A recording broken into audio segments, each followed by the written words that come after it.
Welcome to The Explainer.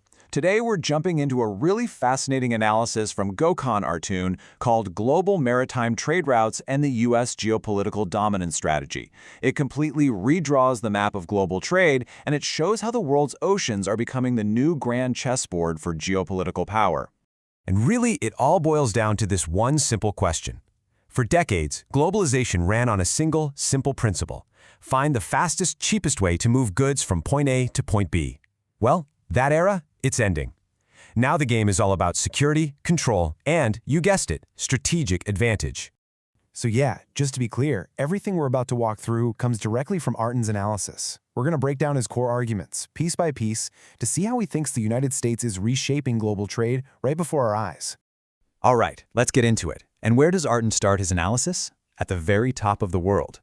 He argues that in the far north, climate change isn't just an environmental issue anymore. No, it's a massive geopolitical game changer that is opening up entirely new frontiers.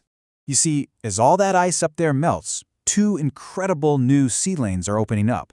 The Northern Sea Route along Russia's coast and the Northwest Passage through Canada. We're talking about chopping shipping times by a massive 40%. That's a huge advantage, right? But, and it's a big but, it comes with some serious political baggage. And just to put that into perspective, look at this. The old way, through the Suez Canal, that's a long haul, maybe 25-30 days from Shanghai to Rotterdam. But this new Arctic shortcut, whoa, you could knock 10, even 15 days right off that trip. That's not just an improvement, it's a complete revolution for logistics. So you might be asking, how is the U.S. playing this? Well, according to Artoon's analysis, it's all about one thing: control. And the key to that control is fortifying this critical choke point known as the GI-UK gap. Think of it like a strategic wall in the ocean, running from Greenland to Iceland to the UK. For the US and its NATO allies, this is the gate. They can use it to block any rival navy from getting out of the Arctic and into the wider Atlantic. And that's exactly why Greenland is suddenly so critical. It's not just some big icy island. Artoon points out that it does two crucial things. One, it's the anchor for that whole GI-UK gap defense. And two, it's sitting on a treasure trove of rare earth elements. So for the US, this is a two-for-one deal. Military dominance and a way to break China's stranglehold on these critical minerals.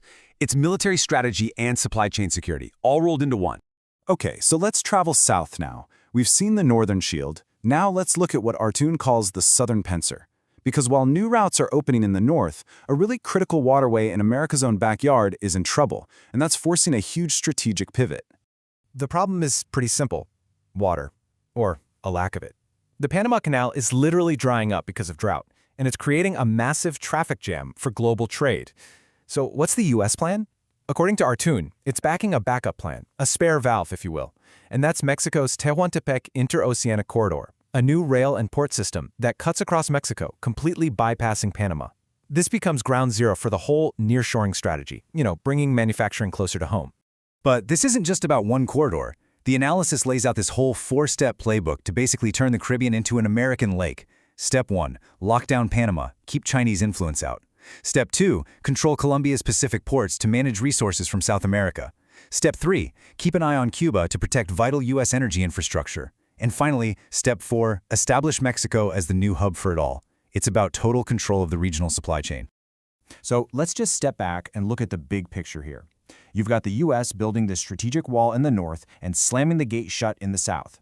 Artoon calls it a massive pincer movement across the Atlantic. And that brings up a really, really important question. If the main routes are being controlled, where does the rest of the world's trade go?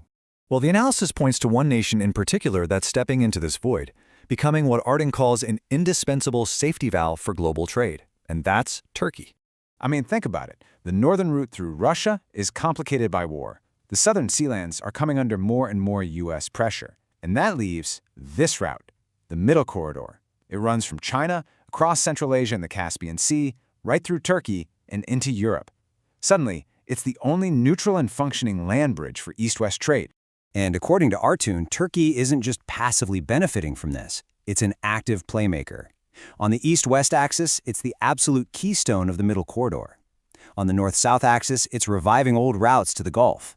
And critically, its new security mission in Somalia aims to protect the southern gateway to the Suez Canal. It's making moves on all fronts. This is all fascinating geopolitical strategy for sure. But what does it actually mean for your wallet?